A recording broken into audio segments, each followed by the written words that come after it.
2028ರ ಚುನಾವಣೆಗೆ ದಿಕ್ಸೂಚಿ ಅಂತಾನೆ ಹೇಳಲಾಗ್ತಾ ಇದೆ. ಈ ಒಂದು 2 ಕ್ಷೇತ್ರಗಳ ಚುನಾವಣೆಯನ್ನ ಇಂತಹ ಸಂದರ್ಭದಲ್ಲಿ 2 ಕ್ಷೇತ್ರಗಳನ್ನ ಗೆಲ್ಲಬೇಕು ಅನ್ನುವಂತಹ ನಿಟ್ಟಿನಲ್ಲಿ ಇದೀಗ ಕಾಂಗ್ರೆಸ್ ಮತ್ತು ಬಿಜೆಪಿ ನಾನಾ ತಂತ್ರಗಳನ್ನ ಹೂಡ್ತಾ ಇವೆ. ಈ ಹಿನ್ನೆಲೆಯಲ್ಲಿಯೇ ಇಷ್ಟು ದೊಡ್ಡ ಮಟ್ಟದಲ್ಲಿ ಕಳೆದ 15 ದಿನದಿಂದಲೂ ಕೂಡ ಭರ್ಜರಿಯಾಗಿ ಕ್ಯಾಂಪೇನ್ ಆಗಿರುವಂತದ್ದು, ರಣತಂತ್ರವನ್ನ ಹೆಣೆದಿರುವಂತದ್ದು. ಬೈ ಎಲೆಕ್ಷನ್ ಸಮರದ ವಿಚಾರದಲ್ಲಿ ಬಹಿರಂಗ ಪ್ರಚಾರಕ್ಕೆ ಇನ್ನು ಇರೋದು ಕೇವಲ ಅರ್ಧ ಗಂಟೆ ಮಾತ್ರ. ಆ ನಂತರ ಯಾರು ಕೂಡ ಬಹಿರಂಗ ಪ್ರಚಾರ ಮಾಡುವ ಹಾಗೆ ಇಲ್ಲ. ಬಾಗಲಕೋಟೆಯಲ್ಲಿ ಸಿಎಂ ಸಿದ್ದರಾಮಯ್ಯ ಅವರು ಪ್ರಚಾರವನ್ನ ಮಾಡ್ತಾ ಇದ್ರೆ, ದಾವಣಗೆರೆಯಲ್ಲಿ ಡಿಸಿಎಂ ಡಿಕೆ ಶಿವಕುಮಾರ್ ಅವರು ಭರ್ಜರಿ ಪ್ರಚಾರವನ್ನ ಕೈಗೊಂಡಿದ್ದಾರೆ. ಬಿಜೆಪಿ ಕೂಡ ಈ 2 ಕ್ಷೇತ್ರಗಳಲ್ಲಿ ಕೌಂಟರ್ ಕೊಡ್ತಾ ಇದೆ, ಈಗಾಗಲೇ ಪ್ರಚಾರವನ್ನ ಮಾಡ್ತಾ ಇದೆ. ಈ 2 ಕ್ಷೇತ್ರಗಳಲ್ಲಿ 2 ಪಕ್ಷಗಳಿಗೂ ಕೂಡ ಗೆಲ್ಲುವ ವಿಶ್ವಾಸ ಇದೆ. ಈ ಸಲ ಈ 2 ಕ್ಷೇತ್ರಗಳನ್ನು ನಾವೇ ಗೆಲ್ತೀವಿ ಅಂತ ಹೇಳಿ 2 ಪಕ್ಷಗಳು ಕೂಡ ಭರವಸೆಯನ್ನ ಇಟ್ಟುಕೊಂಡಿದೆ. ಆದರೆ ಮತದಾರ ಪ್ರಭುವಿನ ಮನದಾಳ ಏನು, ಮತದಾರ ಯಾರ ಕಡೆಗೆ ಒಲವನ್ನ ತೋರಿಸ್ತಾನೆ ಅನ್ನೋದೇ ಈಗ ಇರುವಂತಹ ಕುತೂಹಲ. ಕಡೆ ಕ್ಷಣದ ಆಟದಲ್ಲಿ ಏನು ಬೇಕಾದರೂ ಬದಲಾವಣೆಗಳು ಆಗಬಹುದು. ಅದರಲ್ಲೂ ಕೂಡ ಈಗ ಬಹಿರಂಗ ಪ್ರಚಾರಕ್ಕೆ ಕೆಲವು ನಿಮಿಷಗಳು ಮಾತ್ರ ಬಾಕಿ ಇದೆ. ಆದರೆ ನಾಳೆಯಿಂದ ಮನೆ ಪ್ರಚಾರ ಮಾಡಬೇಕು. ಯಾರು ಹೊರಗಿನವರಿದ್ದಾರೆ ಅವರೆಲ್ಲರೂ ಕೂಡ 5 ಗಂಟೆಯಿಂದ ಅಲ್ಲಿಂದ ಗಂಟು ಮೂಟೆ ಕಟ್ಕೊಂಡು ಅವರವರ ಸ್ಥಳಗಳಿಗೆ ಹೋಗಬೇಕಾಗುತ್ತೆ. ಸ್ಥಳೀಯರಲ್ಲದವರು ಅಲ್ಲಿ ಯಾರು ಕೂಡ ಇರುವ ಹಾಗೆ ಇಲ್ಲ. ನಾಳೆ ಏನಿದ್ರು ಕೂಡ ಮನೆಗೆ ಹೋಗಿ ಪ್ರಚಾರ ಮಾಡೋದಕ್ಕಷ್ಟೇ ಅವಕಾಶ ಇರುವಂತದ್ದು ಅಭ್ಯರ್ಥಿಗಳಿಗೆ, ಜೊತೆಗೆ ಕಾರ್ಯಕರ್ತರುಗಳಿಗೆ. ಈಗಾಗಲೇ ನಿಮಗೆ ಈ ದೃಶ್ಯಗಳನ್ನು ನಾವು ತೋರಿಸ್ತಾ ಇದ್ದೀವಿ. ಈಗ ಭರ್ಜರಿಯಾಗಿ ಮತ ಪ್ರಚಾರ ನಡೀತಾ ಇದೆ, ಬಹಿರಂಗ ಪ್ರಚಾರವನ್ನು ನಡೆಸಲಾಗ್ತಾ ಇದೆ. ಇನ್ನೇನು ಕೇವಲ ಅರ್ಧ ಗಂಟೆ ಮಾತ್ರ ಇದೆ. ಅಖಾಡದಲ್ಲಿ ಕಡೆಯ ಆಟ, ಕೊನೆ ಕ್ಷಣದವರೆಗೂ ಕೂಡ ಆಟ ನಡೀತಾನೆ ಇರುತ್ತೆ ಚುನಾವಣೆ ಅಂತ ಹೇಳಿದ್ರೆ. ಅದರಲ್ಲೂ ನಿಮಗೆ ಗೊತ್ತಿರುತ್ತಲ್ಲ, ಚುನಾವಣೆಯ ಹಿಂದಿನ ದಿನ ಬಹಳ ದೊಡ್ಡ ಮಟ್ಟದಲ್ಲಿ ಆಟ ನಡೆಯೋದು ಎಲ್ಲವೂ ಕೂಡ ಎಲ್ರಿಗೂ ಗೊತ್ತಿದೆ. ಹಾಗಾಗಿ ಮತದಾರ ಪ್ರಭು ಏನೇ ಆದರೂ ಕೂಡ ಹಿಂದಿನ ದಿನ ನೋಡೋಣ ಅಂತ ಹೇಳ್ತಾರೆ. ಸಾಕಷ್ಟು ಕಡೆಗಳಲ್ಲಿ ಚುನಾವಣೆಯ ದಿನ ಒಂದು ನಿರ್ಧಾರವನ್ನ ಮಾಡ್ತಾರೆ, ಯಾರಿಗೆ ವೋಟ್ ಹಾಕಬೇಕು ಅನ್ನುವಂಥದ್ದು. ಸೊ ಈ ಒಂದು ಹಿನ್ನೆಲೆಯಲ್ಲಿ ಇದೀಗ 2 ಕ್ಷೇತ್ರಗಳಲ್ಲಿ 2 ಪಕ್ಷಗಳು ಭರ್ಜರಿಯಾಗಿ ಪ್ರಚಾರವನ್ನ ಮಾಡ್ತಾ ಇರೋದನ್ನ ನಾವು ನೋಡ್ತಾ ಇದ್ದೀವಿ. ಬಹಿರಂಗಕ್ಕೆ ಇನ್ನು ಅರ್ಧ ಗಂಟೆ ಮಾತ್ರ ಬಾಕಿ ಇದೆ. ಇಂತಹ ಸಂದರ್ಭದಲ್ಲಿ ಅಖಾಡದಲ್ಲಿ ಕಡೆಯ ಆಟವನ್ನ ಆಡ್ತಾ ಇರೋದು. ಪ್ರಮುಖವಾಗಿ ಈ ಒಂದು 2 ಕ್ಷೇತ್ರಗಳ ಚಿತ್ರಣವನ್ನ ನಿಮ್ಮ ಮುಂದೆ ಇಡ್ತಾ ಇದ್ದೀವಿ. ಮೊದಲನೇದಾಗಿ ಬಾಗಲಕೋಟೆ ಹಾಗೆಯೇ ದಾವಣಗೆರೆ ದಕ್ಷಿಣದಲ್ಲಿ ಅಗ್ರ ನಾಯಕರ ಉಗ್ರ ಹೋರಾಟ ಅಂತ ಹೇಳಬೇಕಾಗತ್ತೆ. ಕಾರಣ ಕೊನೆ ಕ್ಷಣದವರೆಗೂ ಕೂಡ ಜಿದ್ದಾಜಿನಿಂದ ಕೂಡಿರುವಂತಹ ಈ ಕ್ಷೇತ್ರಗಳಲ್ಲಿ ನಾಯಕರುಗಳು ಬಹಳ ಭರ್ಜರಿಯಾಗಿ ಜೋರಾಗಿ ಪ್ರಚಾರ ಮಾಡ್ತಾ ಇದ್ದಾರೆ.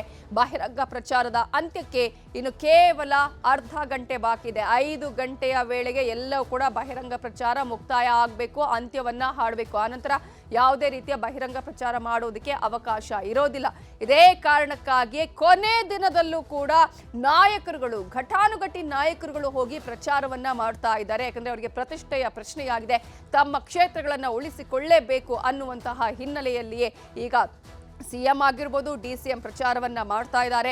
ಬಾಗಲಕೋಟೆಯಲ್ಲಿ ಸಿದ್ದರಾಮಯ್ಯವರ ಕ್ಷೇತ್ರ ಕೂಡ ಆಗಿರೋದ್ರಿಂದ, ಪ್ರತಿಷ್ಠೆಯ ಕಣ ಕೂಡ ಆಗಿರೋದ್ರಿಂದ ಈ ಕ್ಷೇತ್ರದಲ್ಲಿ ಸಿಎಂ ಸಿದ್ದರಾಮಯ್ಯ ಅವರೀಗ ಪ್ರಚಾರವನ್ನ ಮಾಡ್ತಾ ಇದ್ದಾರೆ. ದಾವಣಗೆರೆಯಲ್ಲಿ ಡಿಸಿಎಂ ಡಿಕೆ ಶಿವಕುಮಾರ್ ಅವರು ಮತಯಾಚನೆಯನ್ನ ಮಾಡ್ತಾ ಇದ್ದಾರೆ. ಈ 2 ಕ್ಷೇತ್ರಗಳು ಒಬ್ಬೊಬ್ಬ ನಾಯಕರಿಗೆ ಬಹಳ ಇಂಪಾರ್ಟೆಂಟ್ ಆದಂತಹ ಕ್ಷೇತ್ರಗಳು. ಇನ್ನು ಅರ್ಧ ಗಂಟೆ ಬಳಿಕ ಎಲ್ಲಾ ನಾಯಕರು ಕೂಡ ಕ್ಷೇತ್ರ ಬಿಡಬೇಕಾದಂತಹ ಅನಿವಾರ್ಯತೆ, ಆ ಕ್ಷೇತ್ರದ ಅಲ್ಲದೆ ಇರುವವರು, ಸ್ಥಳೀಯರ ಅಲ್ಲದೆ ಇರುವವರು ಯಾರು ಕೂಡ ಆ ಕ್ಷೇತ್ರದಲ್ಲಿ ಇರುವ ಹಾಗೆ ಇಲ್ಲ ಚುನಾವಣಾ ನಿಯಮಗಳ ಹಿನ್ನೆಲೆಯಲ್ಲಿ.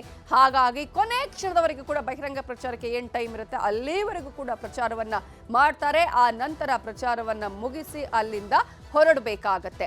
ನಾಳೆ ಏನಿದ್ರು ಕೂಡ ಅಭ್ಯರ್ಥಿಗಳು ಪ್ರಚಾರವನ್ನ ಮಾಡೋದಕ್ಕೆ ಅವಕಾಶ ಇರುವಂಥದ್ದು, ಸ್ಥಳೀಯರಿಂದ ಮನೆ ಪ್ರಚಾರ ಮಾಡೋದಕ್ಕೆ ಅವಕಾಶ ಇರೋದು. ಕೊನೆಯದಾಗಿ ಏನಿದ್ರು ಕೂಡ ಮತದಾನ, ಅದು ಗುರುವಾರ ಮತದಾನ ನಡೆಯಲಿದೆ. ಹಾಗಾಗಿ ಗುರುವಾರದ ದಿನಕ್ಕಾಗಿಯೇ ಇದೀಗ ಮತದಾರರು ಕಾಯ್ತಾ ಇದ್ದಾರೋ ಗೊತ್ತಿಲ್ಲ, ಆದರೆ ಅಭ್ಯರ್ಥಿಗಳು ಅಂತ ಕಾಯ್ತಾ ಇದ್ದಾರೆ. ಇನ್ನು ಮತ್ತೊಂದು ಕಡೆ ಈ ಒಂದು ಆಟದಲ್ಲಿ ಯಾವ ರೀತಿಯಾಗಿ ತಂತ್ರಗಾರಿಕೆಯನ್ನ ಮಾಡಲಾಗ್ತಾ ಇದೆ, ಯಾವ ವಿಚಾರಗಳು ದೊಡ್ಡ ಮಟ್ಟದಲ್ಲಿ ಸೌಂಡ್ ಮಾಡ್ತಾ ಇದೆ ಅಂತ ನಾವು ನೋಡ್ತಾ ಹೋಗೋದಾದ್ರೆ, ಸಿದ್ದರಾಮಯ್ಯ ಅವರು ಅನೇಕ ವಿಚಾರಗಳನ್ನ ಈ ಭಾಷಣದ ಸಂದರ್ಭದಲ್ಲಿ ಹೇಳ್ತಾರೆ ಅಥವಾ ಟಕ್ಕರ್ ಕೊಡುವ ಸಂದರ್ಭದಲ್ಲಿ ಹೇಳ್ತಾರೆ. ಸಿಎಂ ಪಂಚನ್ನ ನಾವು ನೋಡೋದಾದ್ರೆ ಬಹಿರಂಗ ಪ್ರಚಾರದ ಕೊನೆ ದಿನ ಅಂದ್ರೆ ಈಗಲೂ ಕೂಡ ಪ್ರಚಾರ ಮಾಡ್ತಾ ಇರುವಂತಹ ಸಿಎಂ ಸಿದ್ದರಾಮಯ್ಯ ಅವರು ಅಬ್ಬರದ ಪ್ರಚಾರವನ್ನ ಮಾಡ್ತಾ ಇದ್ದಾರೆ. ಉಮೇಶ್ ಮೇಟಿ ಪರವಾಗಿ ಬಹಳ ಜೋರಾಗಿ ಪ್ರಚಾರವನ್ನ ಮಾಡ್ತಾ ಇರುವಂತಹ ಸಿಎಂ ಸಿದ್ದರಾಮಯ್ಯ ಅವರು ಪಂಚ್ಗಳನ್ನು ಕೂಡ ಕೊಟ್ಟಿದ್ದಾರೆ. ಕೊಟ್ಟಿದ್ದಾರೆ. ಯಾವ ರೀತಿಯಾಗಿ ಬಿಜೆಪಿಗೆ ಪಂಚ್ ಕೊಟ್ಟಿದ್ದಾರೆ ಅಂತ ನಾವು ನೋಡೋದಾದ್ರೆ, ಬಾಗಲಕೋಟೆಯಲ್ಲಿ ಪಂಚಮಸಾಲಿ ಸಮಾಜದ ಮುಖಂಡರ ಸಭೆಯನ್ನ ಮಾಡಲಾಗಿದೆ. ಪಂಚಮಸಾಲಿ ಸಮಾಜ ಸಾಮಾನ್ಯವಾಗಿ ಬಿಜೆಪಿಯ ಪರವಾಗಿ ಇರುವಂತಹ ಸಮಾಜ. ಆದರೆ ಈಗ ಆ ಒಂದು ಸಮಾಜದ ಮುಖಂಡರ ಜೊತೆಗೂ ಕೂಡ ಸಿದ್ದರಾಮಯ್ಯ ಅವರು ಸಭೆಯನ್ನ ಮಾಡಿದ್ದಾರೆ. ಅವರ ಮತಗಳನ್ನ ತಮ್ಮ ಕಡೆಗೆ ಪಡೆದುಕೊಳ್ಳುವಂತಹ ಪ್ರಯತ್ನಗಳನ್ನ ಮಾಡ್ತಾ ಇದ್ದಾರೆ. ಈ ಹಿಂದೆ ಇದುವೇ ಒಂದು ದೊಡ್ಡ ಮಟ್ಟದಲ್ಲಿ ಎಲೆಕ್ಷನ್ ನಲ್ಲಿ ಬಿರುಗಾಳಿ ಎದ್ದಿದ್ದನ್ನು ಕೂಡ ನಾವು ಗಮನಿಸಬಹುದು. 2A ವಿಚಾರಕ್ಕೆ ಸಂಬಂಧಪಟ್ಟ ಹಾಗೆ ಆ ಒಂದು ಹಿನ್ನೆಲೆಯ ಹೋರಾಟ ಇವರನ್ನ ಸರ್ಕಾರಕ್ಕೆ ತರೋದಕ್ಕೂ ಕೂಡ ಅವಕಾಶ ಮಾಡಿಕೊಟ್ಟಿತ್ತು. ಆನಂತರ ಅವರು ಹೋರಾಟ ಮಾಡಿದ್ದು, ಈಗಲೂ ಹೋರಾಟ ನಡೆಸ್ತಾ ಇರುವುದು ಗೊತ್ತೇ ಇದೆ. ಪಂಚಮಸಾಲಿ ಸಮಾಜಕ್ಕೆ ಕಾಂಗ್ರೆಸ್ ಸರ್ಕಾರದ ಕೊಡುಗೆಗಳು ಏನೇನು ಅನ್ನೋದರ ಬಗ್ಗೆ ಗುಣಗಾನವನ್ನ ಮಾಡಿದ್ದಾರೆ ಸಿಎಂ ಸಿದ್ದರಾಮಯ್ಯ ಅವರು. ಅವರಿಗೆ ಸಾಥನ್ನ ಕೊಟ್ಟಿದ್ದಾರೆ. ವಿಜಯನಂದ ಕಾಶಪ್ಪನವರ ಆಗಿರಬಹುದು ಅಥವಾ ವಿನಯ್ ಕುಲಕರ್ಣಿ ಆಗಿರಬಹುದು. ಪಂಚಮಸಾಲಿ ಬೆಂಬಲ ಇದ್ದಂತಹ ಬಿಜೆಪಿ ಮಾಡಿರುವ ಅನ್ಯಾಯಗಳ ಮನವರಿಕೆ ಮಾಡ್ತಾ ಇದ್ದಾರೆ. ನೀವು ಬಿಜೆಪಿಗೆ ಸಪೋರ್ಟ್ ಮಾಡಿದ್ರಿ, ಆದರೆ ಬಿಜೆಪಿ ನಿಮಗೆ ಏನು ಕೊಡ್ತು, ನೀವು 2A ಅನ್ನ ಕೇಳಿದ್ರು ಕೂಡ ಅದಕ್ಕೆ ಯಾವುದೇ ರೀತಿಯ ರೆಸ್ಪಾನ್ಸ್ ನಿಮಗೆ ಸಿಗ್ಲಿಲ್ಲ ಅನ್ನುವಂತಹ ವಿಚಾರವನ್ನ ಕೂಡ ತಿಳಿಸುವಂತಹ ಪ್ರಯತ್ನ, ಯಾವ ರೀತಿಯಾಗಿ ಪಂಚಮಸಾಲಿ ಸಮಾಜಕ್ಕೆ ಬಿಜೆಪಿಯಿಂದ ಅನ್ಯಾಯ ಆಗಿದೆ ಅನ್ನೋದನ್ನ ಹೇಳುವಂತಹ ಪ್ರಯತ್ನವನ್ನ ಕೂಡ ಈಗ ಈ ಒಂದು ಸಭೆಯಲ್ಲಿ ಮಾಡಲಾಗಿದೆ. ಇನ್ನು ಮೇಟಿ ಕುಟುಂಬದ ಪಂಚಮಸಾಲಿ ಪ್ರೇಮವನ್ನ ಬಣ್ಣಿಸಿ ಮತಯಾಚನೆ ಮಾಡಿದ್ದಾರೆ ಸಿಎಂ ಸಿದ್ದರಾಮಯ್ಯ ಅವರು. ಬಾಗಲಕೋಟೆಯಲ್ಲಿ ಈ ಒಂದು ಪಂಚಮಸಾಲಿ ಸಮುದಾಯ ಬಹಳ ಇಂಪಾರ್ಟೆಂಟ್. ವೋಟ್ ಬ್ಯಾಂಕ್ ರಾಜಕಾರಣ ಹೇಗೆ ಅನ್ನೋದನ್ನ ನಾವಿಲ್ಲಿ ಗಮನಿಸ್ತಾ ಇದ್ದೀವಿ. ಈ ಒಂದು ಸಮುದಾಯ ಯಾರ ಪರವಾಗಿ ಇರುತ್ತೆ ಅನ್ನೋದು ಕೂಡ ಅಷ್ಟೇ ಇಂಪಾರ್ಟೆಂಟ್ ಆಗುತ್ತೆ. ಅದೇ ಕಾರಣಕ್ಕಾಗಿ ಸಿದ್ದರಾಮಯ್ಯ ಅವರು ಪಂಚಮಸಾಲಿ ವಿಚಾರವನ್ನ ಎತ್ತುತ್ತಾ ಇದ್ದಾರೆ. ಪಂಚಮಸಾಲಿ ಮುಖಂಡರುಗಳ ಜೊತೆ ಸಭೆಯನ್ನ ಕೂಡ ಮಾಡಿದ್ದಾರೆ. ಇದೇ ವಿಚಾರಕ್ಕೆ ಸಂಬಂಧಪಟ್ಟ ಹಾಗೆ ಸಿದ್ದರಾಮಯ್ಯ ಮಾತನಾಡಿದ್ದಾರೆ. ಭಾರತೀಯ ಜನತಾ ಪಕ್ಷ ಅದು ಒಂದು ಕೋಮುವಾದಿ ಪಕ್ಷ ಅಂತ ನಾವು ಕರಿತೀವಿ. ಕಾರಣ ಯಾಕಂತಂದ್ರೆ ಅವರು ಧರ್ಮದ ಹೆಸರಿನಲ್ಲಿ, ಜಾತಿ ಹೆಸರಿನಲ್ಲಿ ರಾಜಕೀಯ ಮಾಡ್ತಾರೆ. ಸಮಾಜದಲ್ಲಿ ಒಡಕುಂಟು ಮಾಡತಕ್ಕಂಥ ಕೆಲಸವನ್ನು ಮಾಡ್ತಾರೆ.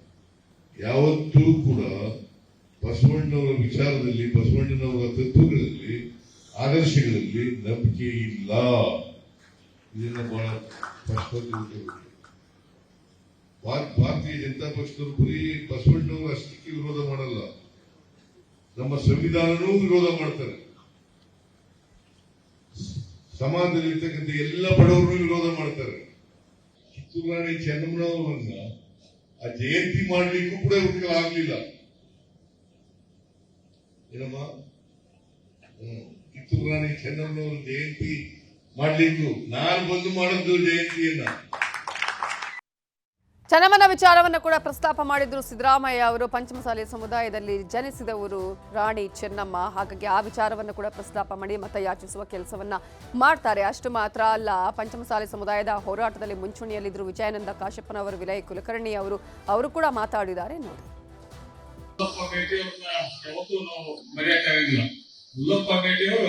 ನಮ್ಮೆಲ್ಲ ಅತ್ಯಂತ ಮಕ್ಕಳಿಗೆ ಜಾಸ್ತಿ ಪ್ರೀತಿಯಿಂದ ಕಾದಿದ್ರು. ಅವ್ರೇನ್ ಅವ್ರ ಮಕ್ಕಳ ಪ್ರೀತಿ ಮಾಡಿದ್ರೆ ಅಷ್ಟು ನಮ್ಮನ್ನು ಪ್ರೀತಿಯಿಂದ ಕಂಡತ್ತ ಹುಲ್ಲಪ್ಪ ಮೇಟಿ ಅವರು. ಆಮೇಲೆ ಹುಲ್ಲಪ್ಪ ಮೇಟಿ ಅವರ ಸ್ವಭಾವ ನೋಡಿದ್ರೆ ಯಾರಿಗೂ ಕೆಟ್ಟದ್ ಬಯಸೋಲ್ಲ, ಯಾರಿಗೂ ಕೆಟ್ಟದ್ ಬಯಸ್ತಿದ್ದಿಲ್ಲ. ಅವ್ರ ಕಡೆ ಒಳ್ಳೇದು ನಿಮ್ಗೆ ಏನಾದ್ರೆ ಸಹಾಯ ಆಗಿರಕ್ಕಿರ್ತಾರೆ ಒಂದು ಚಿಕ್ಕ ಕಡೆಯಿಂದ, ಆದ್ರೆ ನಿಮ್ಗೆ ಕೆಟ್ಟದ್ದು ಮಾತ್ರ ಎಂದು ಮಾಡಿಲ್ಲ ಅನ್ನುವಂತ ಮಕ್ಕಳೆಲ್ಲ ಗಮನ ಇಟ್ಬೇಕಾಗುತ್ತೆ. ಇವತ್ತು ನಾನು ವಿನಂತಿ ಮಾಡ್ಕೊಳ್ಳೋದಿಷ್ಟೇ, ಯಾಕಂದ್ರೆ ಯಾವತ್ತೂ ನಿಮ್ಮ ಹೇಳಿ ಸರ್ ಜೊತೆಗಿದ್ದಂತ ಅನೇಕ ಜನ ನಮ್ಮ ಸಮುದಾಯದವರು ಬಹಳಷ್ಟು ಪ್ರೀತಿಯಿಂದ, ಯಾಕಂದ್ರೆ ಸನ್ಮಾನ್ಯ ಭೇಟಿ ಅವರು ಹೆಂಗಿದ್ರು ಅಂದ್ರೆ ಯಾವ ಧರ್ಮಕ್ಕೂ ವಿರೋಧವನ್ನು ವ್ಯಕ್ತಪಡಿಸುವಂತವಲ್ಲ, ಎಲ್ಲರನ್ನೂ. ಸೊ ಈ ರೀತಿಯಾಗಿ ಹೇಗೆ ಆಯಾ ಸಮುದಾಯದವರ ಮತಗಳನ್ನ ತಮ್ಮ ಕಡೆಗೆ ಹಾಕಿಸ್ಕೊಳ್ಬೇಕು ಅನ್ನುವಂತಹ ಪ್ರಯತ್ನಗಳು ಒಂದು ಕಡೆ ಆದ್ರೆ, ಕಾಂಗ್ರೆಸ್ನ ಪ್ರಯತ್ನಗಳು ಈ ರೀತಿ ಆದ್ರೆ, ಬಿಜೆಪಿ ಕೂಡ ಕೌಂಟರ್ ಅನ್ನ ಕೊಟ್ಟಿದೆ. ಪೋಸ್ಟರ್ ವಾರ್ ಮೂಲಕ ತಿರುಗೇಟು ಕೊಡುವಂತಹ ಪ್ರಯತ್ನವನ್ನ ಬಿಜೆಪಿ ಮಾಡಿದೆ. ಈಗಾಗಲೇ ಪೋಸ್ಟರ್ ವಾರ್ ಮೂಲಕ ಮತ ಸೆಳೆಯುವ ಯತ್ನಕ್ಕೆ ಬಿಜೆಪಿ ಯತ್ನವನ್ನ ಮಾಡಿದ್ದು, ಈ ಕಾರಣಕ್ಕಾಗಿ ಕಾಂಗ್ರೆಸ್ನ ದುರಾಡಳಿತದ ಆರೋಪ ಪಟ್ಟಿಯನ್ನ ಕೂಡ ಬಿಜೆಪಿ ರಿಲೀಸ್ ಮಾಡಿದೆ. ಬಾಗಲಕೋಟೆಯಲ್ಲಿ ಕಾಂಗ್ರೆಸ್ ವಿರುದ್ಧ ಬಿಜೆಪಿ ಚಾರ್ಜ್ ಶೀಟ್ ಅನ್ನ ಸಲ್ಲಿಸಿದೆ. ಆ ಚಾರ್ಜ್ ಶೀಟ್ ನಲ್ಲಿ ಅನೇಕ ಅಂಶಗಳನ್ನು ಕೂಡ ಬಿಜೆಪಿ ಉಲ್ಲೇಖ ಮಾಡಿದೆ. ಪ್ರಮುಖವಾಗಿ ಏನೇನು ಆಯಿತು ಕಾಂಗ್ರೆಸ್ನ ಸಂದರ್ಭದಲ್ಲಿ, ಯಾವ ರೀತಿಯಾಗಿ ಒಂದಷ್ಟು ರೀತಿಯ ಪ್ರತಿಭಟನೆಗಳು, ಹೋರಾಟಗಳು ಅಥವಾ ಅದನ್ನು ಹತ್ತಿಕ್ಕುವಂತಹ ಪ್ರಯತ್ನಗಳು ಆಯಿತು ಅನ್ನೋದು. ಮೊದಲನೇದಾಗಿ ಶಿವಾಜಿ ಜಯಂತಿ, ಮಹಾರಾಜರ ಜಯಂತಿಯ ಸಂದರ್ಭದಲ್ಲಿ ಮೆರವಣಿಗೆ ಆಗುವ ಸಂದರ್ಭದಲ್ಲಿ ಕಲ್ಲು ತೂರಾಟ ಆಗಿರುವುದು, ದೊಡ್ಡ ಮಟ್ಟದ ಹೋರಾಟಗಳಾಯಿತು, ಪ್ರತಿಭಟನೆಗಳು ಆಗಿದ್ದನ್ನು ಕೂಡ ನಾವಿಲ್ಲಿ ಗಮನಿಸಬಹುದು. ಆ ವಿಚಾರವನ್ನು ಕೂಡ ಬಿಜೆಪಿ ಇಲ್ಲಿ ತೆಗೆದುಕೊಳ್ಳುತ್ತೆ. ಯಾಕಂದ್ರೆ ಫೆಬ್ರವರಿಯಲ್ಲಿ ನಡೆದಂತಹ ಘಟನೆ ಇದು. ಈ ಒಂದು ವಿಚಾರದಲ್ಲಿ ಕಾಂಗ್ರೆಸ್ ಯಾವ ರೀತಿಯಾಗಿ ಇಲ್ಲಿ ನಡೆದುಕೊಳ್ತು ಅನ್ನೋದನ್ನು ಕೂಡ ಹೇಳುವ ಪ್ರಯತ್ನ ಮಾಡಿದ್ರೆ, BTDA ನಿಧಿಯ ಕದ್ದದ್ದು ವಿಚಾರವನ್ನು ಕೂಡ ಹೇಳ್ತಾರೆ. ಬಾಗಲಕೋಟೆ ಟೌನ್ ಡೆವಲಪ್ಮೆಂಟ್ ಅಥಾರಿಟಿಯಲ್ಲಿ ಯಾವ ರೀತಿಗೆ ಆ ಒಂದು ನಿಧಿ ಇರಬೇಕಾಗಿತ್ತು, ಅದನ್ನು ಉಪಯೋಗ ಮಾಡಬೇಕಾಗಿತ್ತು, ಅದನ್ನ ಇಲ್ಲಿ ಕದಿಯೋದ್ರ ಮೂಲಕ ಇಲ್ಲಿ ಕಾಂಗ್ರೆಸ್ ಏನೇನು ಮಾಡ್ತು, ಯಾವ ರೀತಿಯಾಗಿ ಅಭಿವೃದ್ಧಿಯನ್ನ ಮಾಡಬೇಕಾಗಿರೋದು ಇಲ್ಲಿ ಬೇರೆ ಬೇರೆದಕ್ಕೆ ಉಪಯೋಗ ಮಾಡ್ತು ಅನ್ನುವಂತಹ ವಿಚಾರವನ್ನು ಕೂಡ ಪ್ರಸ್ತಾಪ ಮಾಡಿ ಪೋಸ್ಟರ್ ಅನ್ನ ಬಿಟ್ಟಿದೆ ಬಿಜೆಪಿ. ಅಷ್ಟು ಮಾತ್ರ ಅಲ್ಲ, ಬಾಗಲಕೋಟೆಯ ರಸ್ತೆ ಗುಂಡಿಗಳ ಪರಿಸ್ಥಿತಿ ಏನಿದೆ, ಇನ್ನೂ ಕೂಡ ಯಾವ ರೀತಿಯಾಗಿದೆ ಬಾಗಲಕೋಟೆಯಲ್ಲಿ ರಸ್ತೆ ಗುಂಡಿಮಯ ಆಗಿದೆ, ಎಲ್ಲೂ ಕೂಡ ಹೋಗೋದಕ್ಕೆ ಸಾಧ್ಯ ಇಲ್ಲ ಅನ್ನುವಂತಹ ರೀತಿಯಲ್ಲಿ ಈಗಾಗಲೇ ಬಾಗಲಕೋಟೆಯ ಪರಿಸ್ಥಿತಿ ಇದೆ. ರಸ್ತೆ ಗುಂಡಿ ಮುಚ್ಚದೆ ಕಾಂಗ್ರೆಸ್ ನಿರ್ಲಕ್ಷ್ಯವನ್ನ ಮಾಡಿದೆ, ಜನರ ಜೀವದ ಜೊತೆ ಚೆಲ್ಲಾಟ ಆಡ್ತಾ ಇದೆ. ರಸ್ತೆಯಲ್ಲಿ ಗುಂಡಿ ಇದೆಯೋ, ಗುಂಡಿಯಲ್ಲಿ ರಸ್ತೆ ಇದೆಯೋ ಅನ್ನುವಂತಹ ಪರಿಸ್ಥಿತಿ ನಿರ್ಮಾಣ ಆಗಿದೆ ಅನ್ನೋದನ್ನ ಹೇಳುವ ಮೂಲಕ ಆ ಭಾಗದಲ್ಲಿ ಅಭಿವೃದ್ಧಿ ಶೂನ್ಯ ಅನ್ನೋದನ್ನ ಹೇಳುವ ಪ್ರಯತ್ನವನ್ನ ಮಾಡ್ತಾ ಇದೆ. ಮತ್ತೊಂದು ಕಡೆ ವರ್ಗಾವಣೆ ದಂಧೆಯ ವಿಚಾರವನ್ನು ಕೂಡ ಇಲ್ಲಿ ಪ್ರಸ್ತಾಪ ಮಾಡಿದೆ. ಈಗಾಗಲೇ ಸಾಕಷ್ಟು ವರ್ಗಾವಣೆಗಳನ್ನ ಕೂಡ ಮಾಡ್ತಾ ಇದೆ. ಅಧಿಕಾರಿಗಳಾಗಿರ್ಬೋದು ಅಥವಾ ಈಗಾಗಲೇ ಆಗ್ತಾ ಇರುವಂತಹ ನಿನ್ನೆಯಿಂದ ಕೂಡ ಆಗಿರುವಂತಹ ಘಟನೆಗಳನ್ನು ಕೂಡ ನಾವಿಲ್ಲಿ ನೋಡಬಹುದು. ಈ ವಿಚಾರವನ್ನ ಕೂಡ ಈಗಾಗಲೇ ಬಿಜೆಪಿ ವರ್ಗಾವಣೆ ದಂಧೆಯ ವಿಚಾರವನ್ನ ಇಲ್ಲಿ ಪ್ರಸ್ತಾಪ ಮಾಡಿದ್ದು. ಮತ್ತೊಂದು ಕಡೆ ಕಮಿಷನ್ ಸರ್ಕಾರ ಈ ಹಿಂದೆ ಬಿಜೆಪಿಗೆ ದೊಡ್ಡ ಮಟ್ಟದಲ್ಲಿ ಹೆಸರು ಕೆಡಿಸಿದ್ದು ಇದೇ ಒಂದು ಕಮಿಷನ್. ಇದೀಗ ಆ ವಿಚಾರದಲ್ಲೂ ಕೂಡ ಕಾಂಗ್ರೆಸ್ನ ವಿರುದ್ಧ ಬಿಜೆಪಿ ಪೋಸ್ಟರ್ ವಾರ್ ಮೂಲಕ ಕಮಿಷನ್ ಸರ್ಕಾರ ಇದು, ಇದರಲ್ಲಿ ಕಮಿಷನ್ ಇದ್ರೆ ಮಾತ್ರ ಕೆಲಸಗಳ ಆಗುತ್ತೆ, ಅದು ಕೂಡ ಆಗೋದಿಲ್ಲ ಅನ್ನುವಂತಹ ಹೇಳಿಕೆಯನ್ನ ಕೂಡ ಇಲ್ಲಿ ಕೊಡ್ತಾ ಇರುವಂತದ್ದು. ಹಾಗಾಗಿ ಈಗ ಬಾಗಲಕೋಟೆಯಲ್ಲಿ ಒಂದು ಗ್ರೌಂಡ್ ರಿಯಾಲಿಟಿ ಮೂಲಕ ಅಥವಾ ಗ್ರೌಂಡ್ ನಲ್ಲಿ ಸಾಕಷ್ಟು ವರ್ಕ್ ಮಾಡ್ತಾ ಇರುವಂತದ್ದು ಲೋಕೋಪಯೋಗಿ ಸಚಿವರಾಗಿರುವಂತಹ ಸತೀಶ್ ಜಾರಕಿಹೊಳಿ. ಈ ವಿಚಾರದಲ್ಲಿ ಏನ್ ಹೇಳಿದ್ದಾರೆ ಸತೀಶ್ ಜಾರಕಿಹೊಳಿ ನೋಡೋಣ. ಸ್ಪಂದನೆ ಇದೆ, ಯಾಕಂದ್ರೆ ನಾವು ಕೂಡ ಇಲ್ಲಿ 4 ಸಾರಿ ಗೆದ್ದಿದ್ದೀವಿ. ನಮ್ಮವರೇ ಇದ್ರು, ನಮ್ಮನ್ನು ಇವತ್ತಾರ ಕಳ್ಕೋದಿದ್ದೀವಿ. ಅವ್ರ ಸ್ಥಾನದಲ್ಲಿ ಉಪಚುನಾವಣೆ ನಡೀತಾ ಇದೆ. ಸೊ ನಾವು ಗೆಲ್ಲುವಂಥ ಅವಕಾಶಗಳೇ ಇದೆ ಎಲ್ಲರೂ. ಸರ್, ಗ್ಯಾರಂಟಿಗಳದ್ದು ಏನೂ ಯೂಸ್ ಆಗೋದಿಲ್ಲ ಎಲೆಕ್ಷನ್ದಾಗ ಅನ್ನೋದು ಬಿಜೆಪಿ ಇಲ್ಲ ಹೇಳ್ತಾರೆ, ಅವ್ರು ಹೇಳೋಂಗೆ ಹೇಳ್ತಾರೆ. ಗ್ಯಾರಂಟಿಗಳು ಹಾಗೆ ಆಗ್ತಾವೆ, ಆಗೋಲ್ಲ ಅಂತ ಹೇಳಲಿಕ್ಕೆ ಆಗೋಲ್ಲ. ಈ ಚುನಾವಣೆ ಸಾಬೀತು ಮಾಡ್ತಿತ್ತು ಗ್ಯಾರಂಟಿಗಳು ನಮ್ಮ ಪರವಾಗಿದೆ ಅಂತ. ಈ 2 ಉಪಚುನಾವಣೆಗಳು ಸಾಬೀತು ಮಾಡ್ತು. ಬಲದ ಜೊತೆಗೆ ಈಗಾಗಲೇ ಆಯಾ ಕ್ಷೇತ್ರಗಳಲ್ಲಿ ಮಾಡಿರುವಂತಹ ತಂತ್ರಗಾರಿಕೆ ಕೂಡ ಯಾವ ರೀತಿಯಾಗಿ ವರ್ಕೌಟ್ ಆಗುತ್ತೆ ಅನ್ನೋದು ನೋಡಬೇಕಾಗುತ್ತೆ. ಬಾಗಲಕೋಟೆಯ ಚಿತ್ರಣ ಇದಾದ್ರೆ, ದಾವಣಗೆರೆ ದಕ್ಷಿಣ ವಿಧಾನಸಭಾ ಕ್ಷೇತ್ರದಲ್ಲಿ ಮತ ಪ್ರಚಾರ ಬಹಳ ಜೋರಾಗಿ ನಡೀತಾ ಇದೆ. ದಕ್ಷಿಣಕ್ಕಾಗಿ DK ಶಿವಕುಮಾರ್ ಅವರು ರೋಡ್ ಶೋವನ್ನ ನಡೆಸಿದ್ದಾರೆ. ದಾವಣಗೆರೆಯಲ್ಲಿ DK ಶಿವಕುಮಾರ್ ನೇತೃತ್ವದಲ್ಲಿ ಅದ್ಧೂರಿಯಾಗಿ ಇವತ್ತು ರೋಡ್ ಶೋ ನಡೆದಿದೆ. ಅಲ್ಲೂ ಕೂಡ ಇನ್ನು ಕೆಲವು ನಿಮಿಷಗಳು ಮಾತ್ರ ಬಾಕಿ ಇದೆ, ಬಹಿರಂಗ ಪ್ರಚಾರಕ್ಕೆ ಕೊನೆ ಆಗತ್ತೆ. ಈ ಹಿನ್ನೆಲೆಯಲ್ಲಿ DK ಶಿವಕುಮಾರ್ ಅವರು ಬಹಿರಂಗ ಪ್ರಚಾರ ಕೊನೆ ಆಗೋದಕ್ಕಿಂತ ಮುಂಚೆ ಈಗ ಭರ್ಜರಿಯಾಗಿ ರೋಡ್ ಶೋ ಮಾಡಿದ್ದಾರೆ. ದುಗ್ಗಮ್ಮ ದೇವಸ್ಥಾನದಿಂದ ರೋಡ್ ಶೋವನ್ನ ಮಾಡಿದ್ದಾರೆ. ಆ ಸಂದರ್ಭದಲ್ಲಿ ದಾರಿ ಯುದ್ಧಕ್ಕೂ ಕೂಡ ಜನಸಾಗರ ಇತ್ತು. ಅವರಿಗೆ ಸಪೋರ್ಟ್ ಮಾಡೋದಕ್ಕೆ ಜನರು ಬಹಳ ಸಂಖ್ಯೆಯಲ್ಲಿ ನೆರೆದಿದ್ರು. ಆಜಾದ್ ನಗರ, ಭಾಷಾನಗರ, ಅಖ್ತರ್ ರಜಾ ವೃತ್ತದ ಮೂಲಕ ರೋಡ್ ಶೋವನ್ನ ಮಾಡಿದ್ದಾರೆ DK ಶಿವಕುಮಾರ್ ಅವರು. ಈ ಭಾಗದಲ್ಲಿ ಮುಸ್ಲಿಂ ಮತಗಳು ಜಾಸ್ತಿ ಇರುವಂಥದ್ದು, 80,000 ಮತಗಳನ್ನ ಏನು ಮುಸ್ಲಿಂ ಮತಗಳು ಇದೆ ದಾವಣಗೆರೆ ದಕ್ಷಿಣ ವಿಧಾನಸಭಾ ಕ್ಷೇತ್ರದಲ್ಲಿ, ಈ ಭಾಗದಲ್ಲಿ ಬಹಳ ಸಂಖ್ಯೆಯಲ್ಲಿ ಮುಸ್ಲಿಂ ಮತದಾರರಿರೋದು. ಆ ಭಾಗದಲ್ಲೂ ಕೂಡ ರೋಡ್ ಶೋವನ್ನ DK ಶಿವಕುಮಾರ್ ಅವರು ಮಾಡಿದ್ದಾರೆ. DK ಶಿವಕುಮಾರ್ ಅವರ ಜೊತೆಗೆ ಬಹುತೇಕ ಮುಸ್ಲಿಂ ನಾಯಕರು ಕೂಡ ಭಾಗಿಯಾಗಿದ್ದಾರೆ. ನಾವು ನಿಮ್ಮ ಜೊತೆಗಿದ್ದೇವೆ, ನಾವು ಸಪೋರ್ಟ್ ಮಾಡ್ತೀವಿ ಅನ್ನುವಂತಹ ಒಂದು ಮೆಸೇಜ್ ಅನ್ನ ಈ ಮೂಲಕ ಪಾಸ್ ಮಾಡಿದ್ದಾರೆ ಮುಸ್ಲಿಂ ನಾಯಕರು. SSM ನಗರದ ಕ್ರೀಡಾಂಗಣದಲ್ಲಿ ಬಹಿರಂಗ ಸಭೆಯಲ್ಲಿ DK ಶಿವಕುಮಾರ್ ಅವರು ಭಾಗಿಯಾಗಿದ್ದಾರೆ. SS ಮಲ್ಲಿಕಾರ್ಜುನ್ ಅವರ ನಗರದ ಕ್ರೀಡಾಂಗಣದಲ್ಲಿ ಈ ಒಂದು ಸಭೆಯನ್ನ ಕೂಡ ಈಗ ಬಹಿರಂಗ ಸಭೆಯನ್ನು ಕೂಡ ಮಾಡಲಾಗಿದೆ. ಅದರಲ್ಲೂ ಕೂಡ ಈಗಾಗಲೇ ಭಾಗಿಯಾಗಿದ್ದಾರೆ. ಹಾಗಾಗಿ ಬಾಗಲಕೋಟೆಯಲ್ಲಿ CM ಆದ್ರೆ ದಾವಣಗೆರೆ ದಕ್ಷಿಣದಲ್ಲಿ DCM ಈಗ ಬಹಿರಂಗ ಪ್ರಚಾರವನ್ನ ಮಾಡ್ತಾ ಇದ್ದಾರೆ. DK ಶಿವಕುಮಾರ್ ಅವರು ಮಾತನಾಡಿದ್ದಾರೆ. 2 ಎಲೆಕ್ಷನ್ ಕೂಡ ಗೆಲ್ತೀವಿ. ನಮ್ಮ ಕಾರ್ಯಕ್ರಮ ಜನ ಭಾಳ ಖುಷಿ ಪಡ್ತಾ ಇದ್ದಾರೆ. ಈಗ ಆಗ್ತಾ ಇರೋಂಥ ತಿರ್ಗಾ ಕೇಂದ್ರ ಸರ್ಕಾರದಿಂದ ಬೆಲೆ ಏರಿಕೆ, ಅದಕ್ಕೂ ಕೂಡ ಇನ್ನು ಅವ್ರ ಬಾಯೇ ಬಿಚ್ಚಿಲ್ಲ. ಸೊ ಕೇಂದ್ರದಿಂದ ಯಾವ ಥರ ರಿಲೀಫು ಕೂಡ ಇಲ್ಲ. ಆದರೆ ನಾವು ಮುಂದೋಚನೆಯಿಂದ ಈ 5 ಗ್ಯಾರಂಟಿಗಳು ಕೊಟ್ಟಿದ್ದರಿಂದ ಜನಕ್ಕೆ ಸ್ವಲ್ಪ ಸುಧಾರಣೆ ಆಗಿದೆ. ಸೊ 2 ಕೂಡ ನಾವು ಗೆಲ್ತೀವಿ, ಯಾವ ಸಮಸ್ಯೆ ಕೂಡ ಇಲ್ಲ. ಇವೆಲ್ಲವೂ ಕೂಡ ಚುನಾವಣೆಯ ವಿಚಾರ ಒಂದು ಕಡೆ ನಡೀತಾ ಇದ್ರೆ, ಪ್ರಮುಖವಾಗಿ ನಾಯಕರುಗಳು ಎಲ್ಲವೂ ಕೂಡ ಚುನಾವಣೆಯಲ್ಲಿ ಬ್ಯುಸಿ ಆಗಿದೆ, ಪ್ರಚಾರದ ಅಬ್ಬರದಲ್ಲಿ ಇದ್ರೆ, ಯಾವುದೇ ಕಾರಣಕ್ಕೂ ಈ ವಿಚಾರ ಮಾತ್ರ ಯಾವತ್ತು ನೆನೆಗುದಿಗೆ ಬೀಳುವ ಹಾಗೆ ಕಾಣಿಸ್ತಾ ಇಲ್ಲ. ಅದು ಸಿಎಂ ಕುರ್ಚಿಯ ವಿಚಾರ. ಇಷ್ಟೆಲ್ಲ ಚುನಾವಣೆಯ ಬ್ಯುಸಿ ನಡುವೆಯೂ ಕೂಡ ಈ ವಿಚಾರ ಮತ್ತೆ ಮತ್ತೆ ಚಾಲ್ತಿಯಲ್ಲಿದೆ, ಮುನ್ನುಡಿಗೆ ಬರ್ತಾ ಇದೆ. 5 ವರ್ಷ ಸಿಎಂ ಸಿದ್ದರಾಮಯ್ಯ ಅವರೇ ಇರ್ತಾರೆ ಸಿಎಂ ಆಗಿ ಅಂತ ಹೇಳಿ ಕಾಂಗ್ರೆಸ್ನಲ್ಲಿ ಮತ್ತೆ ಕಚ್ಚಾಟ ಈಗ ಆರಂಭ ಆಗಿದೆ. ಉಪಚುನಾವಣೆ ಪ್ರಚಾರದ ಕೊನೆ ಹಂತದಲ್ಲೂ ಕೂಡ ರಾಜಕೀಯ ಪೈಪೋಟಿ ಬಹಳ ಜೋರಾಗಿ ನಡೀತಾ ಇದೆ. ಅದು ಪ್ರಚಾರಕ್ಕೆ ಪ್ರಚಾರ ಏನೇ ಇರಲಿ, ಈ ಒಂದು ಸಿಎಂ ಸ್ಥಾನದ ವಿಚಾರದಲ್ಲಿ, ಕುರ್ಚಿಯ ವಿಚಾರದಲ್ಲಿ ಆ ಹಗ್ಗ ಜಗ್ಗಾಟ ಮತ್ತೆ ಕಂಟಿನ್ಯೂ ಆಗ್ತಾನೇ ಇದೆ. ಕ್ಯಾಂಪೇನ್ ಮುಗಿಯುವ ಹೊತ್ತಲ್ಲೇ ಶುರುವಾಗಿದೆ ಸಿಎಂ ಅಧಿಕಾರಾವಧಿಯ ಫೈಟ್. ಕಾರಣ ಈ ಎಲೆಕ್ಷನ್ ಆದ ಮೇಲೆ ಒಂದಷ್ಟು ಬದಲಾವಣೆಗಳು ಆಗುತ್ತೆ ಅನ್ನುವಂತಹ ಮಾತುಗಳು ಕೂಡ ಕೇಳಿ ಬರ್ತಾ ಇದೆ. ಈ ಚುನಾವಣೆಯ ಸೋಲು ಗೆಲುವಿನ ಲೆಕ್ಕಾಚಾರದಲ್ಲೂ ಕೂಡ ಸ್ಥಾನಮಾನಗಳ ಬದಲಾವಣೆ ಆಗುತ್ತೆ ಅನ್ನುವಂತಹ ಮಾತುಗಳು ಕೂಡ ಕೇಳಿ ಬರ್ತಾ ಇರುವಂತಹ ಸಂದರ್ಭದಲ್ಲಿ ಈಗ ಈ ಒಂದು ವಿಚಾರ ಮತ್ತೆ ಮುನ್ನುಡಿಗೆ ಬಂದಿರುವಂಥದ್ದು. ನಿನ್ನೆ ಮೈಸೂರಿನಲ್ಲಿ, ಇವತ್ತು ಬೆಂಗಳೂರಿನಲ್ಲಿ ಗೃಹ ಸಚಿವ ಪರಮೇಶ್ವರ್ ಅವರು ಬ್ಯಾಟಿಂಗ್ ಮಾಡಿದ್ದಾರೆ ಸಿದ್ದರಾಮಯ್ಯ ಅವರ ಪರವಾಗಿ. 2028ರವರೆಗೂ ಸಿದ್ದರಾಮಯ್ಯ ಅವರೇ ಸಿಎಂ ಅಲ್ಲಿ ಆಗಿ ಇರ್ತಾರೆ, ಆ ಒಂದು ಸಿಎಂ ಕುರ್ಚಿ ಖಾಲಿ ಇಲ್ಲ ಅಂತ ಹೇಳೋದ್ರ ಮೂಲಕ ಅವರ ಪರವಾಗಿ ಬ್ಯಾಟಿಂಗ್ ಮಾಡ್ತಿದ್ದಾರೆ. ನಿನ್ನೆ ಬಾಗಲಕೋಟೆ ಸಮಾವೇಶದಲ್ಲೂ ಜೋರು ಘೋಷಣೆಯನ್ನ ಮಾಡಿದ್ರು ಜಮೀರ್ ಅಹಮದ್ ಖಾನ್ ಅವರು. ಈ ಒಂದು ವಿಚಾರಕ್ಕೆ ಸಂಬಂಧಪಟ್ಟ ಹಾಗೆ 2028ರವರೆಗಷ್ಟೇ ಅಲ್ಲ, ಮುಂದಿನ ಅವಧಿಗೂ ಕೂಡ ಸಿದ್ದರಾಮಯ್ಯನವರೇ ಸಿಎಂ ಅಂತ ಹೇಳಿ ಜಮೀರ್ ಹೇಳಿಕೆಯನ್ನ ಕೊಟ್ಟಿದ್ದು. ಈಗಾಗಲೇ ಕಾಂಗ್ರೆಸ್ನಲ್ಲಿ ಈ ವಿಚಾರದಲ್ಲಿ ದೊಡ್ಡ ಮಟ್ಟದಲ್ಲಿ ಚರ್ಚೆಗಳು ಆರಂಭ ಆಗಿದೆ. ಆಗಾಗಲೇ ಅಸಮಾಧಾನದ ಹೊಗೆ ಬರ್ತಾ ಇದೆ, ಪ್ರಮುಖವಾಗಿ ಸ್ಟೇಟ್ಮೆಂಟ್ಗಳು ಈಗ ಹೊರಗೆ ಬರ್ತಾ ಇದೆ. ಇಂತಹ ಸಂದರ್ಭದಲ್ಲಿ ಪರಮೇಶ್ವರ್, ಜಮೀರ್ ಅಹಮದ್ ಖಾನ್ ಮಾತುಗಳಿಗೆ ಡಿಕೆ ಬ್ರದರ್ಸ್ ಆಲ್ರೆಡಿ ಟಾಂಗ್ ಅನ್ನ ಕೊಡೋದಕ್ಕೆ ರೆಡಿ ಆಗಿದ್ದಾರೆ. ಆಲ್ಮೋಸ್ಟ್ ಆಲ್ರೆಡಿ ಈಗಾಗಲೇ ಕೊಟ್ಟಿದ್ದಾರೆ. ಇವತ್ತು ಡಿಕೆ ಸುರೇಶ್ ಕೂಡ ಮಾತನಾಡಿದ್ರು. ಈಗ ಕಾಯ್ತಾ ಇರೋದು ಯಾಕೆ ಅಂತ ಹೇಳಿದ್ರೆ, ಎಲೆಕ್ಷನ್ ಒಂದ್ಸಲ ಮುಗಿಲಿ ಅನ್ನುವಂತಹ ಕಾರಣಕ್ಕಾಗಿ ಎಲೆಕ್ಷನ್ ಮುಗಿಲಿ ಆಮೇಲೆ ಮಾತಾಡೋಣ ಅಂತ ಹೇಳಿದ್ದಾರೆ ಡಿಕೆ ಸುರೇಶ್. ಯಾಕೆ ಈಗ ಚರ್ಚೆ ಅನ್ನುವಂತಹ ಒಂದು ಪ್ರಶ್ನೆಯನ್ನ ಕೂಡ ಡಿಕೆ ಸುರೇಶ್ ಕೇಳಿದ್ರು. ಅದರ ಜೊತೆಗೆ ಡಿಕೆ ಶಿವಕುಮಾರ್ ಕೂಡ ಮಾತನಾಡಿದ್ದಾರೆ. ಕಾಲವೇ ಎಲ್ಲದಕ್ಕೂ ಕೂಡ ಉತ್ತರ ಕೊಡುತ್ತೆ, ಈಗಾಗಲೇ ಸಿದ್ದರಾಮಯ್ಯ ಅವರೇ ಸಿಎಂ ಸ್ಥಾನದಲ್ಲಿ ಇದ್ದಾರೆ, ಈಗ ಯಾಕೆ ಚರ್ಚೆ ಮಾಡಬೇಕು ಅನ್ನುವಂತಹ ವಿಚಾರವನ್ನ ಕೂಡ ಡಿಕೆ ಶಿವಕುಮಾರ್ ಅವರು ಪ್ರಸ್ತಾಪ ಮಾಡಿದ್ದಾರೆ. ಅವರು ಹೇಳ್ತಾ ಇರುವಂತದ್ದು, ಒಂದು ಸಮಯಕ್ಕೆ ಪ್ರತಿ ಬಾರಿ ಕೂಡ ಈ ಸ್ಟೇಟ್ಮೆಂಟ್ ಅನ್ನ ಹೇಳ್ತಾರೆ, ಸಮಯ ಖಂಡಿತವಾಗ್ಲೂ ಕೂಡಿ ಬರುತ್ತೆ ಅನ್ನುವಂತಹ ವಿಚಾರವನ್ನ ಹೇಳಿದ್ದಾರೆ. ಹಾಗಾಗಿ ಈ ವಿಚಾರ ಮತ್ತೆ ಮುನ್ನೆಲೆಗೆ ಬರ್ತಾ ಇರುವಂತದ್ದು. ಚುನಾವಣೆಯ ಕಾವಿನ ಮಧ್ಯೆನೇ ಈ ವಿಚಾರ ಪ್ರಸ್ತಾಪ ಆಗ್ತಾ ಇರುವಂತದ್ದು. ಹಲವು ವಿಶ್ಲೇಷಣೆಗಳು ಕೂಡ ಈ ವಿಚಾರದಲ್ಲಿ ನಡೀತಾ ಇದೆ. ಯಾಕಂತ ಹೇಳಿದ್ರೆ, ಈ ಸಂದರ್ಭದಲ್ಲೇ ಮಾಡಿದ್ರೆ ಅದು ಮುಂದೆ ಮತ್ತೊಂದು ಬೆಳವಣಿಗೆಗಳಿಗೆ ಕಾರಣ ಆಗಬಹುದು ಅಂತ ಹೇಳಿ ಈ ವಿಚಾರದಲ್ಲಿ ಈಗ ಡಿಕೆ ಸುರೇಶ್ ಮಾತಾಡಿದ್ದಾರೆ, ಡಿಕೆ ಶಿವಕುಮಾರ್ ಅವರು ಮಾತಾಡಿದ್ದಾರೆ, ಪರಮೇಶ್ವರ್ ಅವರು ಮಾತನಾಡಿದ್ದಾರೆ. ಜಮೀರ್ ಏನ್ ಹೇಳಿದ್ದಾರೆ ನೋಡೋಣ.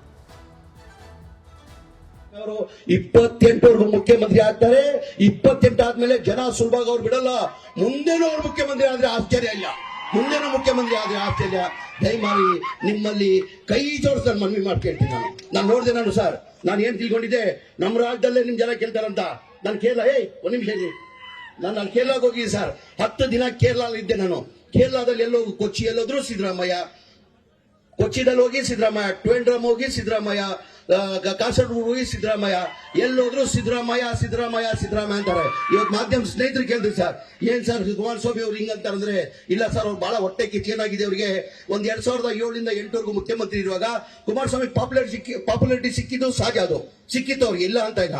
ಯಾವ್ದಾರ ರಾಜಕಾರಣಿ ಇಲ್ಲಿ ಪಾಪ್ಯುಲಾರಿಟಿ ಸಿಗ್ತದೆ, ಬರ್ತಾ ಬರ್ತಾ ಡೌನ್ ಆಗ್ತದೆ. ನಮ್ ಸಿದ್ದರಾಮಯ್ಯ ಸಾಹೇಬ್ ಹೆಂಗೆ ಹೇಳಿದ್ರೆ, ಬರ್ತಾ ಬರ್ತಾ ಪಾಪ್ಯುಲಾರಿಟಿ ಜಾಸ್ತಿ ಆಗ್ತದೆ. ನಮ್ಮ ರಾಜ್ಯ ಇಲ್ಲ, ಇಡೀ ದೇಶದಲ್ಲಿ ಎಲ್ಲ ಮನೆ ಸಿದ್ದರಾಮಯ್ಯ ಅವರಿಗೆ ಕೇಳ್ತಾರೆ. ಕಾಲ ಅದಕ್ಕೆ ಉತ್ತರ ಹೇಳ್ತದೆ ಅಂತ ಹೇಳಿದ್ರಲ್ಲ.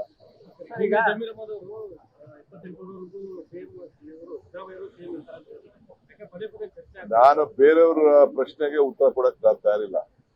ನಾನು ಪಕ್ಷದ ಅಧ್ಯಕ್ಷ, ಯಾರು ಉತ್ತರ ಕೊಟ್ರು ಸಿಎಂ ಕೊಡ್ಬೇಕು, ಇಲ್ಲ ನಾನು ಕೊಡ್ಬೇಕು. ನಮ್ಮಿಬ್ಬರು ಮಾತು ಬಿಟ್ರೆ ಬೇರೆಯವ್ರ ಮಾತೆಲ್ಲ ಗೌನ.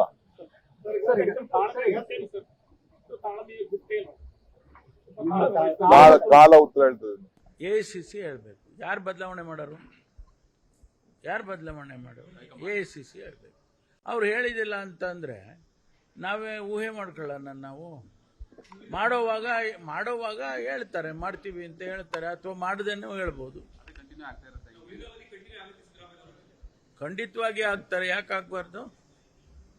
ಈಗ ನಾನು ಹೇಳಿದೆ, ಇವತ್ತಿನ ಪರಿಸ್ಥಿತಿಯಲ್ಲಿ ಸಿದ್ದರಾಮಯ್ಯನವರು ಕಂಟಿನ್ಯೂ ಆಗ್ತಾರೆ. ಇಲ್ಲ ಆಗೋದಿಲ್ಲ ಅಂತ ಹೇಳಿದ್ರೆ ನಾನಲ್ಲ ಹೇಳೋದು, ಅದನ್ನ ಪರಮೇಶ್ವರ್ ಹೇಳಿದ್ರೆ ಆಗ್ಬಿಡೋದಿಲ್ಲ, ಹೈಕಮಾಂಡ್ನವರು ಹೇಳ್ಬೋದು. ಸಚಿವ ಸಂಪುಟ ಪುನರ್ರಚನೆ ಆಗುತ್ತೆ ಹಾಗಿದ್ರೆ ಸರ್? ಗೊತ್ತಿಲ್ಲಪ್ಪ ಅದನ್ನೇನು ಮಾಡ್ತಾರೆ ಅಂತೇಳಿ ನಾನು ಹೇಳೋಕ್ಕಾಗುತ್ತಾ? ಹೈಕಮಾಂಡ್ನವರು ನೋಡಿ, ಮುಖ್ಯಮಂತ್ರಿಗಳು ಹೈಕಮಾಂಡ್ನವರು ಅವರು ತೀರ್ಮಾನ ಮಾಡೋದು. ಇದನ್ನು ಪದೇ ಪದೇ ನೀವು ಕೇಳ್ತಾ ಇರೋದು, ಅದನ್ನೇ ಹೇಳೋದು, ನಾವು ಅದನ್ನೇ ಹೇಳೋದು, ಅದೇನು ಅದು ನಿಮಗೂ ಸಮಾಧಾನ ಇಲ್ಲ, ನಮಗೂ ಸಮಾಧಾನ ಇಲ್ಲ. ಅವರು ಗಮನಿಸ್ತಾರೆ. ಈಗ ಫಸ್ಟ್ ಟೈಮರ್ಸ್ ಬಂದು ನಮಗೂ ಮಂತ್ರಿ ಮಾಡಿ ಅಂದರು, 2 ಸಾರಿ 3 ಸಾರಿ ಗೆದ್ದಿರೋರು ನಮಗೂ ಮಂತ್ರಿ ಮಾಡಿ ಅಂದರು. ಅವರೆಲ್ಲ ಬೇರೆ ಬೇರೆ ರೀತಿಯಲ್ಲಿ ಡಿನ್ನರ್ ಸೇರಿಕೊಂಡು ಚರ್ಚೆ ಮಾಡಿದರು. ಅದೆಲ್ಲ ಹೈಕಮಾಂಡಿಗೆ ಗಮನಕ್ಕೆ ತಂದಿದ್ದಾರೆ. ಅದನ್ನು ಅವರು ಯಾವ ರೀತಿ ಕ್ರಮ ತಗೋಬೇಕು, ಅವ್ರನ್ನ ಯಾವ ರೀತಿ ಸಮಾಧಾನ ಮಾಡಬೇಕು ಅದೆಲ್ಲ ಮಾಡ್ತಾರೆ. ಅವ್ರನ್ನ ಪರಮೇಶ್ವರ್ ಅವರು ಹೇಳಿದ್ದಾರೆ ಅಧಿಕೃತವಾಗಿ, ಗೃಹ ಸಚಿವರು. ಅವ್ರೇನು ಹೇಳ್ತಾರೆ ಹಂಗೆ ಕೇಳಬೇಕಾಗುತ್ತೆ. ಅದು ಆಮೇಲೆ ಮಾತಾಡೋಣ, ಆಮೇಲೆ ಮಾತಾಡೋಣ. ಆಸೆ ಇಲ್ಲ ಅಂತ ನಾನು ಹೇಳಲಿಲ್ವಲ್ಲ ನಿಮಗೆ. ಇವತ್ತೇ ಮಾಡ್ತೀವಿ, ಇವತ್ತೇ ಆಯ್ತಾರೆ ಅಂತ ಹೇಳಿದ್ನ. ಆಸೆ ಇದೆ ಅಂತ ಹೇಳಿದ್ದೀನಿ ಅಷ್ಟೇ. ಎಲ್ಲ ಟೈಮ್ ಇದೆ, ಮಾತಾಡೋಣ ಬಿಡ. ತೊಟ್ಟಿಲು ತೂಗೋದು, ಮಗುನು ಚಿವುಟುವಂತಹ ಕೆಲಸಗಳೀಗ ಆಗ್ತಾ ಇದೆ. ಅದೇ ಕಾರಣಕ್ಕಾಗಿ ಈಗ ಕಾಂಗ್ರೆಸ್ನಲ್ಲೂ ಕೂಡ ಚುನಾವಣೆಗೆ ಇನ್ನು ಅಂದರೆ ಮತದಾನಕ್ಕೆ 1 ದಿನ ಬಾಕಿ ಇರುವ ಸಂದರ್ಭದಲ್ಲೇ ಈ ಎಲ್ಲ ವಿಚಾರಗಳನ್ನು ಮುನ್ನೆಲೆಗೆ ತಂದು ಇದು ಯಾವ ರೀತಿಯಾಗಿ ಪರಿಣಾಮ ಆಗಬಹುದು ಅನ್ನುವಂತಹದನ್ನ ಕಾದು ನೋಡುವ ಕೆಲಸವನ್ನು ಕೂಡ ಕಾಂಗ್ರೆಸ್ನವರೇ ಮಾಡ್ತಾ ಇದ್ದಾರೆ. ನೋಡೋಣ ಈ ವಿಚಾರದಲ್ಲಿ ಮುಂದಿನ ದಿನಗಳಲ್ಲಿ ಏನೆಲ್ಲ ಬೆಳವಣಿಗೆಗಳು ಆಗತ್ತೆ ಅನ್ನೋದು. ಯುದ್ಧ ಇವತ್ತು ನಿಲ್ಲತ್ತೆ, ನಾಳೆ ನಿಲ್ಲತ್ತೆ ಅಂತ ಜನ ಕಾಯ್ತಾ ಇದ್ದಾರೆ, ದೇಶಗಳು ಕಾಯ್ತಾ ಇವೆ. ಆದರೆ ಯುದ್ಧ ಮುಗಿಯುವ ಲಕ್ಷಣಗಳೇ ಕಾಣಿಸ್ತಾ ಇಲ್ಲ. ಶಾಂತಿ ಮಾತುಕತೆಯ ವಿಚಾರಗಳ ಸಂದರ್ಭದಲ್ಲೇ ಮತ್ತೆ ದಾಳಿಗಳು ಆಗ್ತಾ ಇದೆ. ಇದೀಗ ಇರಾನ್ನ ಖಾರ್ಗ್ ಕಿಶ್ ದ್ವೀಪಗಳ ಮೇಲೆ ಅಮೆರಿಕ ದಾಳಿ ಮಾಡಿದೆ. ಖಾರ್ಗ್ ದ್ವೀಪದ ಸುತ್ತಲೂ ಹಲವು ಸ್ಫೋಟ ಆಗಿದೆ. ಅಪಾರ ಪ್ರಮಾಣದ ಹಾನಿ ಕೂಡ ಸಂಭವಿಸಿದೆ. ಇರಾನ್ನ ಕೊಮ್ ಸಿಟಿಯ ಪ್ರಮುಖ ಸೇತುವೆ ಮೇಲೂ ಕೂಡ ಈಗ ದಾಳಿಯನ್ನ ಮಾಡಲಾಗಿದೆ. ಇಸ್ರೇಲ್ ದಾಳಿ ಹಿನ್ನೆಲೆಯಲ್ಲಿ ಇರಾನ್ನ ರೈಲ್ವೆ ಸಂಚಾರ ರದ್ದುಗೊಳಿಸಲಾಗಿದೆ. ಕಾರಣ ಇನ್ನು ಮುಂದೆ ಈಗ ಟಾರ್ಗೆಟ್ ಇರುವಂಥದ್ದು ರೈಲ್ವೆ ಅನ್ನೋದನ್ನು ಕೂಡ ಈಗಾಗಲೇ ನಾವು ಗಮನಿಸಬೇಕಾಗುತ್ತೆ. ಹಾಗಾಗಿ ರೈಲ್ವೆ ಸಂಚಾರವನ್ನೇ ರದ್ದುಗೊಳಿಸಲಾಗಿದೆ. IRGC ಕಮಾಂಡರ್ ಮೊಹಸೇನ್ ಶವಾನಂದ ಹತ್ಯೆಯನ್ನ ಮಾಡಲಾಗಿದೆ. ಈ ಮೂಲಕ ಯುದ್ಧ ಮತ್ತೊಂದು ರೀತಿಯಾದಂತಹ ಮಜಲನ್ನು ಪಡೆದುಕೊಳ್ಳುವ ಎಲ್ಲಾ ಲಕ್ಷಣಗಳು ಕಾಣಿಸ್ತಾ ಇದೆ. ಷರತ್ತುಗಳನ್ನು ಒಪ್ಪಿಕೊಳ್ಳಬೇಕು, ಇಲ್ಲ ಅಂತ ಹೇಳಿದ್ರೆ ಅಂದುಕೊಂಡದ್ದಕ್ಕಿಂತಲೂ ದೊಡ್ಡ ಘೋರ ಯುದ್ಧ ನಡೆಯೋದ್ರಲ್ಲಿ ಯಾವುದೇ ಅನುಮಾನ ಇಲ್ಲ. ಸೊ ಯುದ್ಧ ಅನ್ನುವಂತಹ ಪರಿಸ್ಥಿತಿಯನ್ನು ಕೂಡ ನಾವಿಲ್ಲಿ ನೋಡ್ತಾ ಇದ್ವಿ. ಯುದ್ಧದ ಸಂದರ್ಭದಲ್ಲಿ ಷರತ್ತುಗಳು ಕೂಡ ಇಲ್ಲಿ ಲೆಕ್ಕಕ್ಕಿಲ್ಲ, ಯಾರು ಕೂಡ ಬಗ್ಗುವ ಲಕ್ಷಣಗಳು ಕೂಡ ಕಾಣಿಸ್ತಾ ಇಲ್ಲ.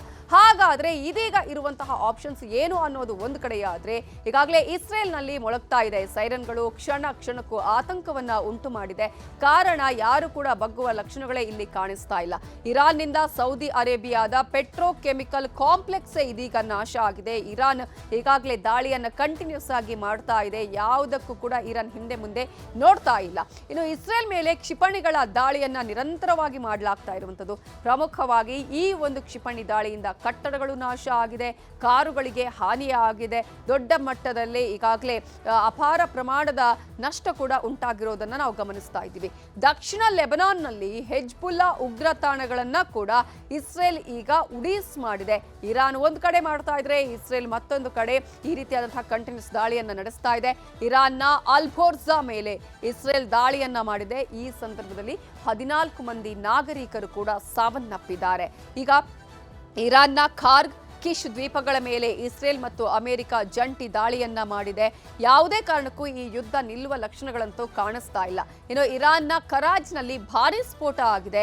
ಮೆಹರಾಬಾದ್ನ ಏರ್ಪೋರ್ಟ್ನಲ್ಲೂ ಕೂಡ ದಾಳಿಯನ್ನ ಮಾಡಲಾಗಿದೆ. ಇರಾನ್ನ ಹಲವು ಕಡೆಗಳಲ್ಲಿ ಈ ರೀತಿಯಾದಂತಹ ಸ್ಫೋಟಗಳು ಸಂಭವಿಸ್ತಾ ಇದೆ. ಹಲವು ನಾಗರಿಕರು ಸಾವನ್ನಪ್ತಾ ಇದ್ದಾರೆ. ಇರಾನ್ನ ಕರಾಜ್ನಲ್ಲೂ ಕೂಡ ದೊಡ್ಡ ಮಟ್ಟದಲ್ಲಿ ಸ್ಫೋಟ ಆಗಿರುವಂಥದ್ದು. ಇದೀಗ ಅಮೆರಿಕ ಅಧ್ಯಕ್ಷ ಡೊನಾಲ್ಡ್ ಟ್ರಂಪ್ಗೆ ಇರಾನ್ ಅಧ್ಯಕ್ಷ ಮತ್ತೆ ವಾರ್ನಿಂಗ್ ಕೊಟ್ಟಿದ್ದಾರೆ. ಯಾಕಂದ್ರೆ ಪ್ರತಿ ಬಾರಿ ಕೂಡ ಟ್ರಂಪ್ ಡೆಡ್ಲೈನ್ ಕೊಡ್ತಾ ಇರುವಂತಹ ಸಂದರ್ಭದಲ್ಲೂ ಕೂಡ ಇರಾನ್ ಮತ್ತೆ ಆ ಡೆಡ್ಲೈನ್ಗಳನ್ನು ಕೇರೆ ಮಾಡ್ತಾ ಇಲ್ಲ. ಕದನ ವಿರಾಮದ ಸೂತ್ರ ಟ್ರಂಪ್ ಡೆಡ್ಲೈನ್ ಕೂಡ ಇರಾನ್ ಯಾವುದೇ ಕಾರಣಕ್ಕೂ ಡೋಂಟ್ ಕೇರ್ ಹೇಳ್ತಾ ಇದೆ. ಟ್ರಂಪ್ ಡೆಡ್ಲೈನ್ ಕೊಟ್ಟರೂ ಕೂಡ ಬೆದರಿಕೆಗಳಿಗೆ ಇರಾನ್ ಅಧ್ಯಕ್ಷ ಬಗ್ತಾ ಇಲ್ಲ ಅನ್ನೋದನ್ನ ನಾವಿಲ್ಲಿ ಗಮನಿಸಬೇಕು. 14 ಮಿಲಿಯನ್ ಇರಾನ್ ಜನರು ಇಲ್ಲಿ ಹುತಾತ್ಮರಾಗಲು ಸಿದ್ಧ ಅನ್ನುವಂತಹ ಮೆಸೇಜ್ ಇದೆಯಲ್ಲ, ಇದು ಮುಂದೆ ಏನು ಬೇಕಾದರೂ ಆಗಬಹುದು ಅನ್ನೋದನ್ನ ನಾವಿಲ್ಲಿ ಊಹೆ ಮಾಡಬಹುದು. ಅಮೆರಿಕ ಟ್ರಂಪ್ಗೆ ಬುದ್ಧಿ ಕಲಿಸದೆ ನಾವು ಬಿಡೋದಿಲ್ಲ ಅಂತ ಹೇಳಿ ಈಗಾಗಲೇ ಇರಾನ್ ಪ್ರಯತ್ನ ಮಾಡ್ತಾ ಅಂದ್ರೆ ಶತ ಪ್ರಯತ್ನ ಮಾಡ್ತಾ ಇದೆ ಯುದ್ಧವನ್ನ ಕಂಟಿನ್ಯೂ ಮಾಡೋದಕ್ಕೆ. ಜೊತೆಗೆ ನಮ್ಗೇನು ಸರ್ವನಾಶ ಆಗಿದೆ ಅದನ್ನ ಅಲ್ಲೂ ಕೂಡ ಆಗಬೇಕು ಅನ್ನುವಂತಹ ಪ್ರತಿಜ್ಞೆ ಮಾಡಿದ ಹಾಗೆ ಕಾಣಿಸ್ತಾ ಇದೆ. ಇನ್ನು ಮಾತುಕತೆಗೆ ಮುನ್ನ ಹರ್ಮುಜ್ ಸುಂಕ ಇತ್ಯರ್ಥ ಆಗಬೇಕು, ಹರ್ಮುಜ್ ಜಲಸಂಧಿಯನ್ನು ಮುಕ್ತ ಮಾಡಬೇಕು ಅಂತ ಅಮೆರಿಕ ಹೇಳ್ತಾ ಇದ್ರೆ, ಇಲ್ಲಿ ಸುಂಕದ ವಿಚಾರ ಇತ್ಯರ್ಥ ಆಗಬೇಕು ಅಂತ ಹೇಳಿ ಇರಾನ್ ಮತ್ತೆ ಅಲ್ಲಿ ಅನೇಕ ಷರತ್ತುಗಳನ್ನ ಹಾಕ್ತಾ ಇದೆ. ಇರಾನ್ನ ಸಂಪೂರ್ಣ ರೈಲ್ವೆ ವ್ಯವಸ್ಥೆ ಮೇಲೆ ದಾಳಿಗೆ ಇಸ್ರೇಲ್ ಸಜ್ಜಾಗಿದ್ದು, ಅದೇ ಕಾರಣಕ್ಕಾಗಿ ರೈಲ್ವೆ ಸಂಚಾರವನ್ನು ಕೂಡ ಈಗಾಗಲೇ ಅಲ್ಲಿ ಬಂದ್ ಮಾಡಲಾಗಿದೆ. ರೈಲು ನಿಲ್ದಾಣದಲ್ಲಿ ಸೇರಬಾರದು, ರೈಲುಗಳಲ್ಲಿ ಸಂಚಾರ ಮಾಡಬಾರದು ಅನ್ನುವ ಸೂಚನೆಯನ್ನ ಕೊಡಲಾಗಿದೆ. ಇವತ್ತು ಮಧ್ಯರಾತ್ರಿ ನಾಳೆ ಬೆಳಗ್ಗೆವರೆಗೂ ಜನರು ಎಚ್ಚರದಿಂದ ಇರಬೇಕು ಅನ್ನುವಂತಹ ಸೂಚನೆಯನ್ನು ಕೂಡ ಇರಾನ್ನಲ್ಲಿ ನೀಡಲಾಗಿದೆ. ಏರ್ಪೋರ್ಟ್ ಆಗಿರ್ಬೋದು, ಬಸ್ ನಿಲ್ದಾಣಗಳಲ್ಲೂ ಕೂಡ ದಾಳಿಗೆ ಸಿದ್ಧತೆ ಆಗಿದೆಯಾ ಅನ್ನುವಂತಹ ಅನುಮಾನದ ಹಿನ್ನೆಲೆಯಲ್ಲಿ ಗೊತ್ತಿರುವಂತಹ ಮಾಹಿತಿಯ ಹಿನ್ನೆಲೆಯಲ್ಲಿ ಇರಾನ್ ಈ ಎಲ್ಲ ಸೂಚನೆಯನ್ನ ಕೊಟ್ಟಿದ್ದು, ವಿದ್ಯುತ್, ನೀರಿನ ಘಟಕಗಳು, ತೈಲ ಘಟಕಗಳನ್ನು ಕೂಡ ಟಾರ್ಗೆಟ್ ಮಾಡಿ ದಾಳಿಯನ್ನ ಮಾಡುವಂತಹ ಎಲ್ಲ ಸಾಧ್ಯತೆಗಳಿದೆ. ಇರಾನ್ ಮೇಲೆ ಜಂಟಿ ದಾಳಿಗೆ ಸಿದ್ಧತೆಯನ್ನ ಮಾಡಿಕೊಂಡಿದ್ದು, ಸರ್ವನಾಶದ ಎಚ್ಚರಿಕೆಯನ್ನ ಈಗಾಗಲೇ ಟ್ರಂಪ್ ಕೂಡ ಕೊಟ್ಟಿದ್ದಾರೆ. ಅಂದುಕೊಂಡದಕ್ಕಿಂತ ದೊಡ್ಡ ಮಟ್ಟದಲ್ಲಿ ಘೋರ ಯುದ್ಧ ಆಗುವಂತಹ ಎಲ್ಲ ಸಾಧ್ಯತೆಗಳು ಕೂಡ ಕಾಣಿಸ್ತಾ ಇದೆ. ಇಂತಹ ಸಂದರ್ಭದಲ್ಲಿ ಈ ಒಂದು ಯುದ್ಧ ಫಿಕ್ಸಾ ಅನ್ನುವಂತಹ ಪ್ರಶ್ನೆಗೆ ಈ ಎಲ್ಲ ಬೆಳವಣಿಗೆಗಳು ಕೂಡ ಕಾರಣ ಆಗ್ತಾ ಇರೋದನ್ನು ನಾವು ಗಮನಿಸ್ತಾ ಇದ್ದೀವಿ. ಈಗಾಗಲೇ ಡೆಡ್ ಲೈನ್ಗೆ ಒಪ್ಕೊಳ್ತಾ ಇಲ್ಲ. ಇನ್ನು ಟರ್ಕಿಯ ಇಸ್ತಾಂಬುಲ್ನಲ್ಲಿರುವಂತಹ ಇಸ್ರೇಲ್ ಕಾನ್ಸುಲೇಟ್ ಕಚೇರಿಯ ಮೇಲೂ ಕೂಡ ದಾಳಿಯನ್ನ ಮಾಡಲಾಗಿದೆ. ಅಲ್ಲಿ ಶಸ್ತ್ರಧಾರಿಗಳು ದಾಳಿಯನ್ನ ಮಾಡಿದ್ದಾರೆ. ನಿಮಗೆ ದೃಶ್ಯಾವಳಿಗಳಲ್ಲೂ ಕೂಡ ನಾವು ನಿಮಗೆ ತೋರಿಸ್ತಾ ಇದ್ದೀವಿ. ಕಚೇರಿಯ ಮೇಲೆ ಶಸ್ತ್ರಧಾರಿಗಳು ಗುಂಡಿನ ಸುರಿಮಳೆಯನ್ನೇ ಸುರಿಸಿದ್ದಾರೆ. ಈ ಒಂದು ದಾಳಿಯ ಸಂದರ್ಭದಲ್ಲಿ 3 ಸಾವನ್ನಪ್ಪಿದ್ದಾರೆ. ಇದೇ ಸಂದರ್ಭದಲ್ಲಿ 2 ಪೊಲೀಸರಿಗೆ ಗಂಭೀರವಾದ ಗಾಯಗಳು ಆಗಿದೆ. ದಾಳಿಯ ವೇಳೆ ಕಚೇರಿಯಲ್ಲಿ ಯಾವುದೇ ಅಧಿಕಾರಿಗಳು ಜನ ಇಲ್ಲದ ಕಾರಣಕ್ಕಾಗಿ ಹೆಚ್ಚಿನ ಅನಾಹುತ ಆಗಿಲ್ಲ. ಒಂದು ವೇಳೆ ಜನರಿದ್ರೆ, ಅಧಿಕಾರಿಗಳಿದ್ರೆ ಪರಿಸ್ಥಿತಿ ಏನಾಗ್ತಾ ಇತ್ತು ನಾವು ಯೋಚನೆ ಮಾಡೋದಕ್ಕೂ ಕೂಡ ಸಾಧ್ಯ ಇಲ್ಲ. ಸೊ 2 ಶಸ್ತ್ರಧಾರಿಗಳನ್ನ ಇಸ್ತಾಂಬುಲ್ ಪೊಲೀಸರು ಹೊಡೆದು ಉರುಳಿಸಿದ್ದಾರೆ. ಇವರನ್ನ ತನಿಖೆ ಕೂಡ ಮಾಡಲಾಗ್ತಾ ಇದೆ ಏನಾಗಿದೆ ಅಂತ ಹೇಳಿ. ಕಾರಣ 3ರನ್ನ ಈಗಾಗಲೇ ಸೆರೆ ಹಿಡಿದಿದ್ದಾರೆ ಟರ್ಕಿ ಪೊಲೀಸರು. ದಾಳಿ ಮಾಡಿದ 3ರನ್ನ ಸೆರೆ ಹಿಡಿದು ಅವರ ವಿಚಾರಣೆಯನ್ನು ಕೂಡ ನಡೆಸಲಾಗ್ತಾ ಇದೆ. ಇವರು ಯಾರು ಏನು ಅನ್ನೋದ್ರ ಬಗ್ಗೆ ಕೂಡ ಈಗಾಗಲೇ ತನಿಖೆಯನ್ನ ಮಾಡಲಾಗ್ತಾ ಇದೆ. ಒಟ್ಟಾರೆಯಾಗಿ ದೊಡ್ಡ ಮಟ್ಟದ ಅನಾಹುತ ಆಗತ್ತೆ ಅನ್ನುವಂತಹ ಒಂದು ಯೋಚನೆಗಳು ಕೂಡ ಕಾಣಿಸ್ತಾ ಇದೆ. ಕಾರಣ ಈ ಕಡೆ ಇರಾನ್ ಬಗ್ತಾ ಇಲ್ಲ, ಮತ್ತೊಂದು ಕಡೆ ಈಗಾಗಲೇ ಟ್ರಂಪ್ ಕೊಡುವಂತಹ ಡೆಡ್ ಲೈನ್ ಮುಗಿತಾ ಬಂತು. ಮುಂದೇನಾಗುತ್ತೆ ಅನ್ನುವಂತಹ ಆತಂಕ ಇಡೀ ಜಗತ್ತಿಗೂ ಕೂಡ ಇದೆ. ಆದ್ರೆ ಶಾಂತಿ ಮಾತುಕತೆಗಳು ಆಗ್ಲಿ, ಇರಾನ್ ಅಟ್ಲೀಸ್ಟ್ ಯಾವ ರೀತಿಯಾದಂತಹ ಷರತ್ತುಗಳು ಇದೆ, ಅಮೆರಿಕ ಕೂಡ ಇದನ್ನ ಷರತ್ತುಗಳಲ್ಲಿ ತಾನು ಕೂಡ ಬಗ್ಗುವಂತಹ ಕೆಲಸ ಮಾಡಬೇಕಾಗಿದೆ. ಈ ಮೂಲಕ ಇಡೀ ವಿಶ್ವಕ್ಕೆ ಶಾಂತಿ ನೆಲೆಸಬೇಕಾಗಿದೆ.